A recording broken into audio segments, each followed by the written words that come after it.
Il est courant de dire à une personne qu'elle est susceptible, mais concrètement, de quoi s'agit-il? Dans cette vidéo, nous allons explorer les méandres de la susceptibilité, sa définition, comment ce sentiment se manifeste au quotidien. Nous verrons ensuite quelles en sont les causes profondes avant d'aborder quelques pistes pour réduire son ampleur et vous en débarrasser. Une personne susceptible est quelqu'un qui est capable de se vexer pour rien ou peu de choses. Selon les psychologues, la susceptibilité est un état d'esprit caractérisé par une hypersensibilité aux stimuli extérieurs et une incapacité à contrôler ses émotions. On peut le considérer comme un sentiment d'impuissance face au monde extérieur. Voyons maintenant comment ce sentiment se manifeste dans la vie quotidienne. La susceptibilité est souvent constatée par autrui. La personne susceptible n'a pas toujours conscience de son comportement qu'elle considère comme normal. Les symptômes de la susceptibilité sont nombreux et peuvent varier d'une personne à l'autre, mais certains sont plus fréquents. Parmi eux, on peut trouver l'anxiété, l'irritabilité, les sautes d'humeur, la paranoïa, la dépression, la fatigue, la haine envers soi-même. L'anxiété. Lorsque nous ressentons de l'anxiété, elle s'accompagne souvent de symptômes physiques tels qu'une accélération du rythme cardiaque, des sueurs et des vertiges. En bref, l'anxiété est un sentiment de peur ou d'inquiétude qui nous empêche de penser clairement. La susceptibilité fait partie des sources d'anxiété. L'irritabilité. Elle se caractérise souvent par une propension accrue aux accès de colère, être sur les nerfs. Ces explosions peuvent être provoquées par la moindre chose, une personne qui parle trop fort, un bruit incessant, etc. Tout ce qui peut perturber notre tranquillité d'esprit peut déclencher un épisode d'irritabilité. Les sautes d'humeur. Être de bonne humeur une minute et la minute suivante, nous sommes en colère ou tristes sans raison apparente. Les sautes d'humeur peuvent être causées par divers facteurs, notamment les changements hormonaux, le manque de sommeil, la susceptibilité ou même le stress. La paranoïa. Elle se caractérise par un sentiment de persécution. Nous pouvons avoir l'impression que le monde entier est à nos trousses ou que quelque chose nous poursuit. Moralement et physiquement, ce sentiment peut être épuisant et nous empêcher de mener une vie normale. Les personnes susceptibles sont davantage sujettes à des crises de paranoïa, elles sont souvent moins sûres d'elles. On peut associer susceptibilité et manque de confiance en soi. La dépression. La dépression est une maladie mentale grave qui peut avoir un impact profond sur notre vie.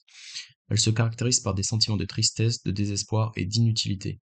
La dépression peut rendre difficile le fait de sortir du lit le matin, de se concentrer au travail ou de sociabiliser avec ses amis et la famille. La fatigue.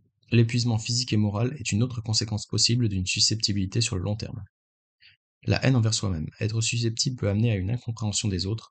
On se demande pourquoi tout le monde réagit ainsi envers moi. On peut se retrouver seul dans cette situation et finalement se demander si on n'a pas un problème lié à notre personne, comme si un trait de caractère spécial nous empêchait d'avoir des relations normales avec les autres. Et cela peut aboutir à une haine envers soi-même, de ne pas être comme tout le monde. Passons maintenant aux causes de ce trait de caractère. Parmi les causes les plus fréquentes, on peut trouver certains comportements ou événements qui favorisent un caractère susceptible. Un événement traumatisant, un divorce, le décès d'un proche, une rupture difficile, etc. Une enfance difficile, négligence, abus, etc. Des pensées négatives omniprésentes. Ces événements peuvent avoir un impact profond et durable sur la façon dont nous voyons le monde et nous-mêmes. Ils peuvent nous donner l'impression que nous ne contrôlons pas la situation et que nous sommes impuissants à la changer. Les facteurs psychologiques. Certaines conditions psychologiques peuvent rendre les gens plus à risque à développer le sentiment de susceptibilité. Par exemple, les personnes qui souffrent d'anxiété, de dépression ou de fatigue sont plus sujettes à ressentir ces symptômes. Ce sont à la fois des causes et des conséquences de la susceptibilité. Comment se débarrasser de la susceptibilité? Surmonter la susceptibilité n'est pas simple et ne se fait pas en quelques jours, mais cela est toujours possible.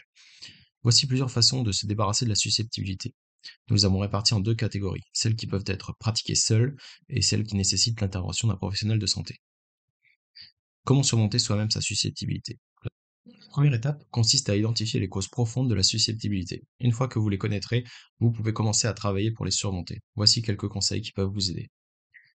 Parlez à quelqu'un de confiance. Il est important de parler de vos susceptibilités avec une personne de confiance. Cela peut vous aider à vous sentir compris et soutenu. Identifiez vos pensées et vos émotions.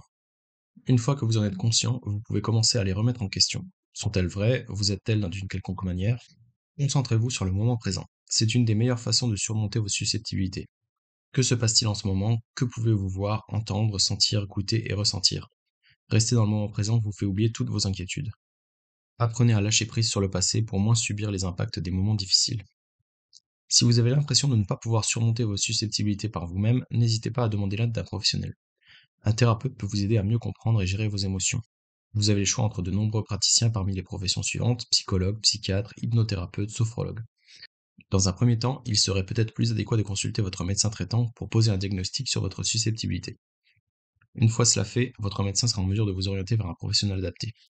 Évitez l'automédication. Dans certains cas, les personnes susceptibles peuvent être tentées de s'automédicamenter en consommant des médicaments sans ordonnance ou avec des huiles essentielles. Même si cela peut soulager sur le moment, ce n'est pas une solution durable. L'automédication pourrait même aggraver le problème à long terme. Dans tous les cas, ne relâchez pas vos efforts contre votre susceptibilité, il est toujours possible de changer et je vous souhaite bon courage.